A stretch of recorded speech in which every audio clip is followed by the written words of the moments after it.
You destroyed my life, Tamuno, and now I've stolen your father and there is nothing you can do about it, Boma yelled. Tamuno couldn't say a word. She stole her future away from her, and now she had taken her revenge by stealing his father. How did we get here? I will tell you. First, click that subscribe button. Many years ago, in a town called Okrika, there lived a young boy called Tamuno. Tamuno was the only son of Chief Amechi, the richest man in Okrika. Chief Amechi had been married to Boma, Tamuno's mother, for many years.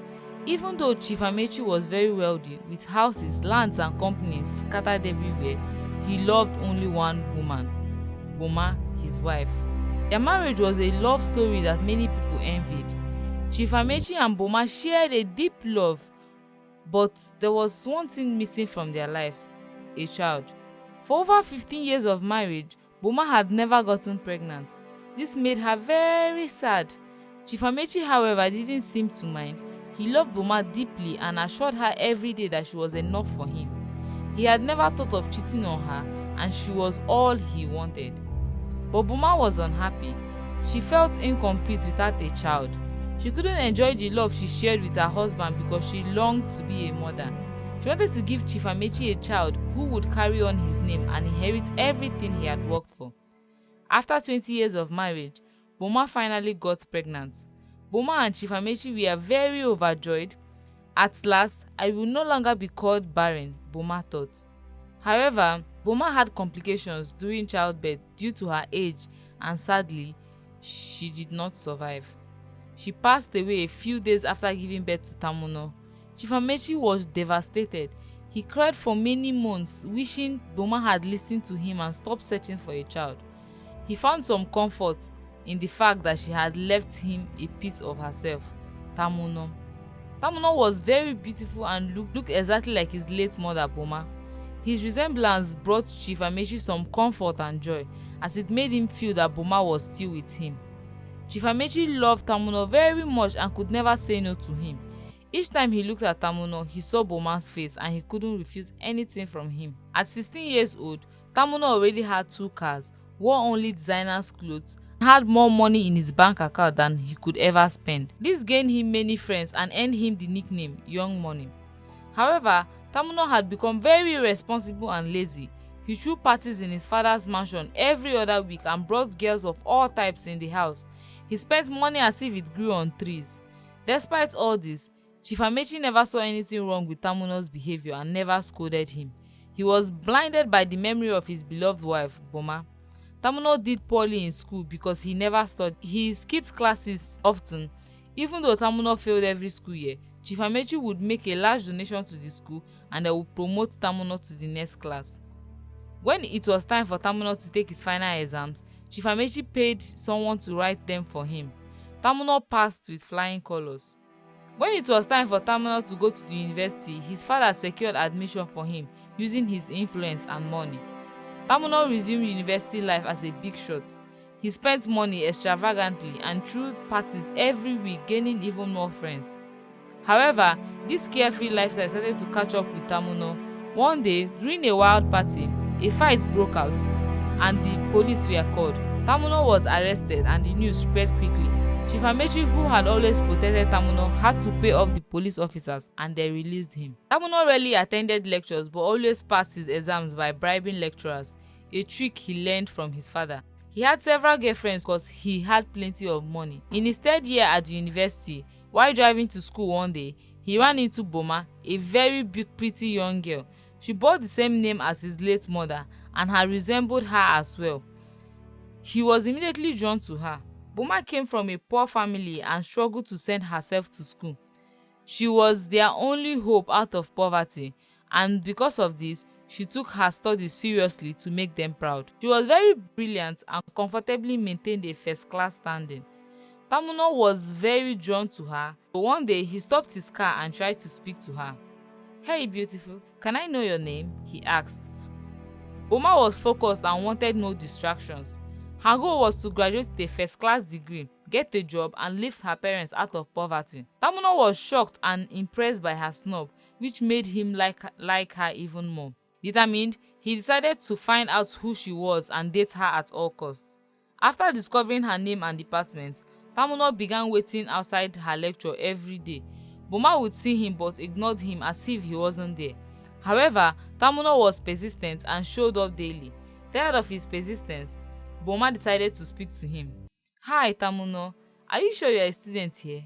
I've seen you waiting outside my lecture hall every single day for the past month. Don't you have lectures to attend?" Boma asked, looking irritated.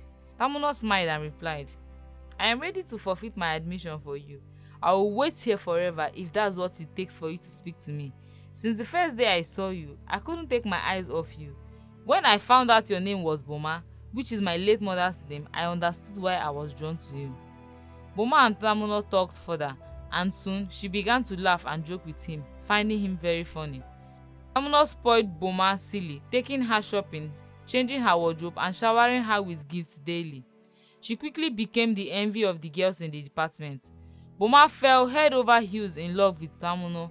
Although he loved her very much, he couldn't tame his wild desires. Like a leopard that couldn't change its spots overnight, Tamuno continued to sleep with other women. Each time Tamuno caught him, he would apologize and buy her gifts, and she would forgive him.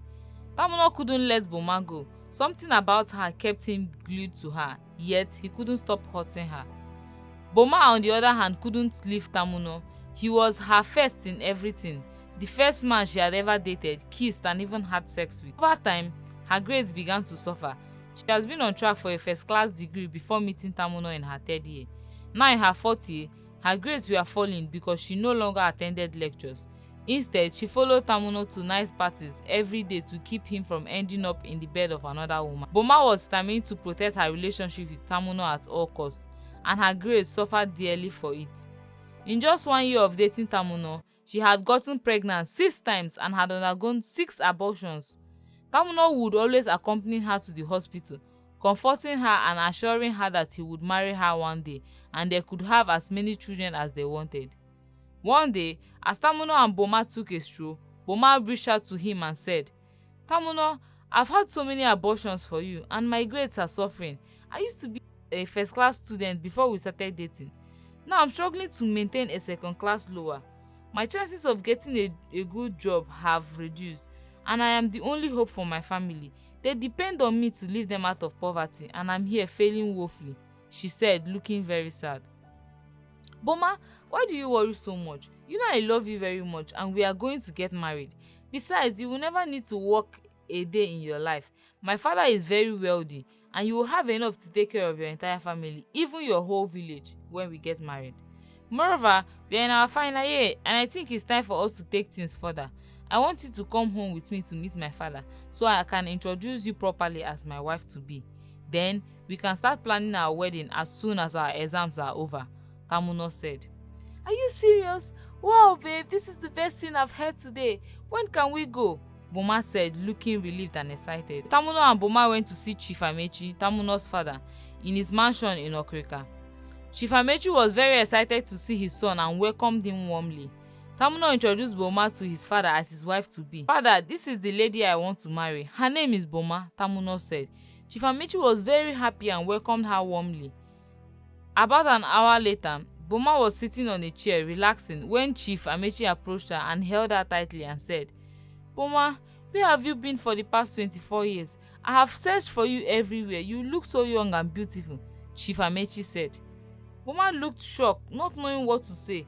Immediately, Tamuno stepped in and said, "Father, are you okay? Is everything alright?" He quickly composed himself and apologized for his actions. "I'm so sorry, Tamuno, if I made your guest uncomfortable. She just really looks like your mother," Chief Amechi said. "Because I've lost myself for a moment and mistook you for my late wife.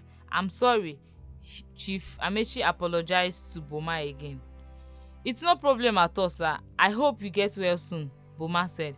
Tamuno was very surprised to learn of his father's struggles. He had no idea that his father was sick and had that a mental illness. He was so baffled at how much his father still loved his mother, even 24 years after her death.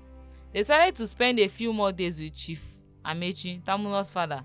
During their stay, there were moments when Chief Amechi mistook Boma, his wife's girlfriend, for his late wife, hugging and kissing her. Boma did not know how to react, especially because of he apologized afterwards. She never told Tamuno because she was too embarrassed to say a word. After spending a few days with Chief Amechi, they returned to school to focus on their final papers. A few weeks later, Boma and Tamuno both graduated with a second-class lower. While Tamuno was very happy and excited, Boma was deeply disappointed with herself because she initially aimed to graduate with a first-class degree. She has been on track. However, she consoled herself with the fact that she was getting married. Even though she had lost her first-class standing, she had gained Tamuno, a man who loved her and is ready to provide anything she wanted. A few months after graduation, Tamuno officially proposed to Boma and she accepted. They began planning their wedding.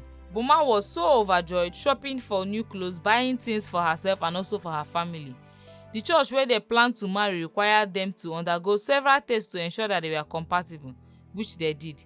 A few days later, Boma went alone to collect the test results and received the shock of her life. She had no womb. Her womb had been completely destroyed due to the 6 abortions she has undergone. Devastated, she hid the report for days and submitted a fake one to the church. She didn't say a word to Tamuno about the test results. 2 days before their wedding, Tamuno and Boma were relaxing at Tamuno's house. They spent the night together, chatting and laughing. Later that night, Tamuno stumbled upon the real medical report in the drawer. It was different from what Boma had shown him, and he stated that Boma's womb was already destroyed and she's unable to have children. Tamuno was so shocked that Boma had kept such an information away from him. He decided not to confront her immediately and instead planned his next steps. The next day, Tamuno acted as if nothing had happened. It was their wedding day and Boma was very happy, dressed in a beautiful white gown.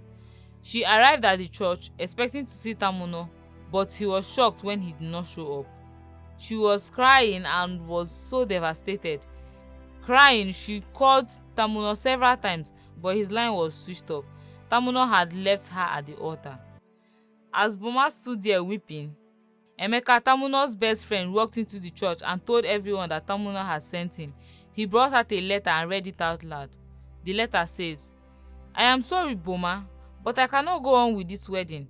I love you very much, but I don't think it is enough. I cannot bear the thought of not being able to have children. I stumbled upon the medical report you hid in the drawer and found out that your womb has been totally destroyed and you would never be able to carry our child. I pray you find someone who truly loves you. I am so sorry. With love, Tamuno." Boma was shocked and heartbroken. She fell on the floor and started crying. She couldn't believe what she had just had. The next few days were rough for her. Boma thought about her life and how she has been a fool, how she has destroyed her life, lost her first-class degree just because of Tamuno, and now Tamuno has left her after destroying her womb. She was a virgin before meeting Tamuno, but he had deflowered her, made her pregnant and caused her to undergo 6 abortions. Now Tamuno had the nerve to say he couldn't marry her because her womb was destroyed. He didn't even have the decency to tell her face to face. She had not heard from Tamuno since their wedding day. He had blocked her and all efforts to reach him have failed. Boma fell into a state of depression, staying indoors and crying all day. She looked like a shadow of her former self. After a while, she ran out of money and had to return to the village to face her parents. Her mother looked at her with great disappointment. "Boma, you have failed yourself and our family," her parents told her. Barely 3 months later, Boma was sitting in her room, feeling sad, when she stumbled upon Tamuno's wedding pictures on her phone. Tamuno had married another woman just 3 months after leaving her at the altar. "Oh, so after destroying my life, he thinks he can live his life happily over my dead body," Boma said angrily, planning something evil for Tamuno. The next few days, Boma picked herself up. She stopped crying and started to put her life back together, fueled by a strong desire for revenge. Tamuno could not go scot-free after destroying her life. She needed a plan to make him pay, so she started thinking and scheming. After a few weeks of thinking, Boma came up with a perfect plan. She packed her bag and traveled back to Okrika. One early morning, Chief Amechi was surprised to see Boma standing in his parlor. "Boma, what are you doing here?" Chief Amechi asked, looking all confused. Boma smiled and replied, "This is my house. It is me, Boma. Don't you remember me? I am your beautiful wife, Boma." Chief Amechi, who looked frail and was losing more of his mind each day, looked at her and said, "Oh, Boma, my love, where have you been these past 25 years? You look so young. I have missed you so much," Chief Amechi said, hugging and kissing her dearly. Boma did not resist. She kissed him back, telling him how much she had missed him too. Over the next few weeks, Boma lived with Chief Amechi, pretending to be his late wife and performing wifely duties. Chief Amechi, lost in his delusion, truly believed she was his late wife. In a matter of weeks, Boma had convinced Chief Amechi to marry her secretly in court. She also made him call all his lawyers to draft a new will, removing Tamuno's name from all the properties and companies and transferring all ownership to her. She perfected all the documents, replacing Chief Amechi and Tamuno's names with hers, and kept these documents safely outside the house. Tamuno had destroyed her life, but something big was coming for him. Boma was determined to make Tamuno suffer as much as she did.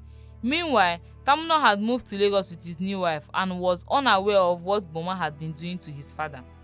One day, out of the blue, Tamuno came back home to visit his father. He was shocked to see Boma in his father's house, sitting close to him and hugging him tenderly. "Boma, what are you doing here? What are you doing with my father?" Tamuno said, shocked. "Hey Tamuno, why did you start calling your mother by her name?" Chief Amechi asked. "Father, this is not my mother. She is not your late wife. This is Boma, my ex-girlfriend whom I introduced you to recently. She's an imposter, pretending to be our mother," Tamuno said, feeling very frustrated. "Don't you dare speak to my wife Boma like that. For crying out loud, she's not just your mother, but my wife. I have searched for her for 25 good years, and now she's back. How dare you call her an imposter?" Chief Amechi said angrily as he shouted. Because his BP was up, he suddenly slumped and died. Tamuno was shocked. He ran to his father crying for help. "Father, father, please wake up," but it was too late. Chief Amechi was already dead. Tamuno lay beside his father's body, weeping. He looked up at Boma in anger and said, "See, you have killed my father. What did we ever do to you? What did I ever do to you?" Boma laughed and said, "No, you are the one that killed my husband." "Your husband? When did my father become your husband?" Tamuno asked, looking confused. Boma laughed again and said, "Well, your father and I have been married for 2 months in court. We had a court wedding, and I'm sure you can see the ring on the finger and the one on his finger too. So I am not just Boma, your ex. I am Boma Amechi, your stepmother. For your information, your father has willed all his property to me. Now you have nothing, including the house you are living in Lagos. It's all mine. I've changed all the names of the property to mine, and everything is all in my possession now. It's all in the document. You can check it." Boma said with pride, "So you think you can destroy my life and walk away scot-free? Because of you, I barely graduated from the university. I also lost my womb, brought shame and disgrace to my family, and you had the guts to leave me in the altar. Oh, Tamuno, you don't know who I am," Boma shouted angrily. "This is impossible. You are lying. That can't be true. There's no way my father would give you my inheritance," Tamuno said, looking confused. Immediately, Boma called security and had Tamuno thrown out of the house. In the weeks following Chief Amechi's burial, Boma took control of all his businesses and properties. She kicked Tamuno and his family out of the streets like common beggars. She was now in charge of the wealth Tamuno had once promised her. Boma had gotten her revenge and could now provide her family with the better life they deserved, the life Tamuno had stolen from her. As the time went on, Tamuno's wife abandoned him, unable to cope with his poverty. Tamuno was frustrated and wandered around Okrika like a madman. He came several times to beg Boma, but the gatekeeper would not allow him into his own father's house. Tamuno lived his life in poverty and regret. The end. Thank you for watching my videos. Please let me know what you think. Did Tamuno really deserve all that he got? Was Boma too harsh? Share your thoughts with me in the comment section. Please support my channel by subscribing, liking and sharing with your loved ones. Until next time, bye!